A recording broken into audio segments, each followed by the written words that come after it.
Port ব্লেয়ারে আমরা যেখানে আছি সেখানে সি বিচের ধারে রাত্রিবেলায়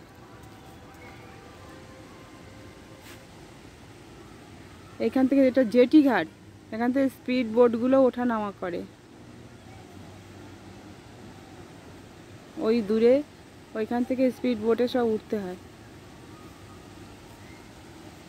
এই স্পিড বোটগুলো আছে দূরে, দেখা যাচ্ছে না।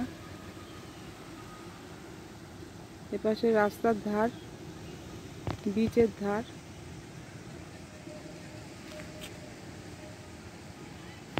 এপাশে রাস্তা, মেন রাস্তা।